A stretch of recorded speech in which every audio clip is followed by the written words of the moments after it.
only to regroup and fight another day. And he does not renounce Iraq's claim to Kuwait. To the contrary, he makes clear that Iraq continues to claim Kuwait. Nor is there any evidence of remorse for Iraq's aggression or any indication that Saddam is prepared to accept the responsibility for the awful consequences of that aggression. He still does not accept UN Security Council resolutions or the coalition terms of February 22nd, including the release of our POWs, all POWs, third country detainees, and an end to the pathological destruction of Kuwait. The coalition will therefore continue to prosecute the war with undiminished intensity. Units, we are told, quote, we're going to bite them off in chunks instead of all at once. This is the beginning of the end, unquote. It is, in fact, a very uncompromising attitude being displayed by U.S. military officials today, clearly a reflection of President Bush's description of Saddam Hussein's withdrawal pledge as an outrage. The word from the U.S. Central Command is that the fighting goes on. In Riyadh, the line was laid down by General Richard Neal. Let there be no mistake, the war is not over. Portions of the Iraqi army are still in Kuwait, including Kuwait City, and remain a threat to our coalition forces and to the Kuwait City populace. Our campaign plan is ahead of schedule, and we continue our attacks from the land, the sea, and the air, and will continue them until otherwise directed.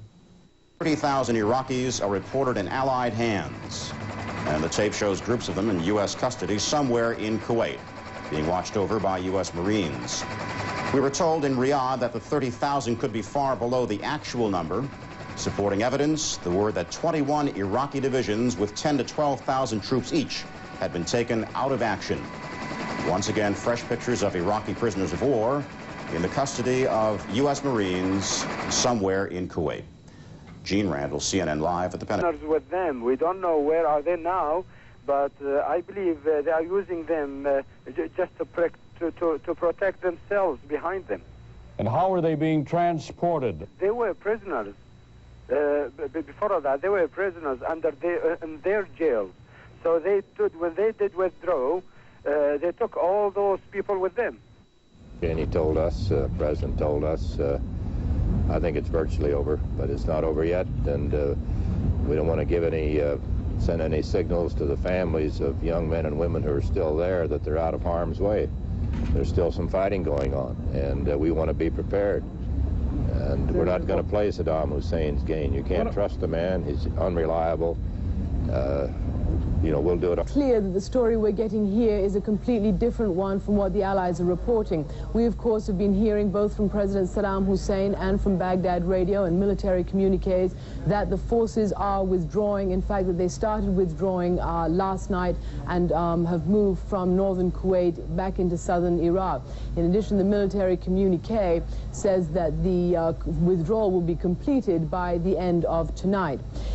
Now, in terms of activity, as you can see from our nightscope pictures, in the last few minutes there's been quite a considerable amount of activity in the skies.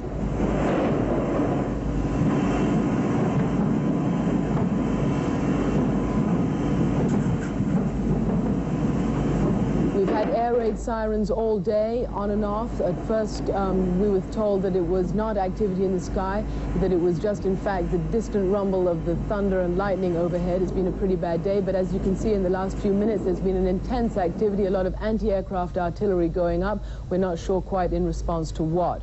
Now, as I say, it's been a grim and dark day, people's moods starting to get a little bit more depressed as the day wore on, and as it seemed that the withdrawal was, Iraq's announcement of a withdrawal was perhaps not good enough for the U.S. and the Allies. And it contrasted sharply with the mood earlier today, when after hearing the Baghdad radio announcement of an order to withdraw, and then after listening to President Saddam Hussein's speech saying that the forces had withdrawn, there was jubilation in the streets. People dancing and cheering, people firing their pistols and automatic weapons, and people quite frankly saying that they were happy that the war appeared to be over. Let's listen to some of that reaction now. order to draw out, I think it's a relief. It's a relief for me personally, and I think it's a relief to all the Iraqi people, because nobody here wants war. Everybody here wants peace. It's good if it's finished. We are waiting to be finished this. We don't want the war. Yes, not finished. We will defeat the American and the West.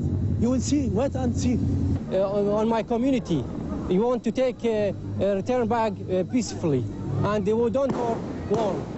Victory is with us. Obviously, the sentiments of a people that appear to be able to see victory no matter where they look. As I say, the mood changed towards the afternoon as it became apparent that the war was still on, and it has not stopped yet. People here still waiting to see what happens. Bobby?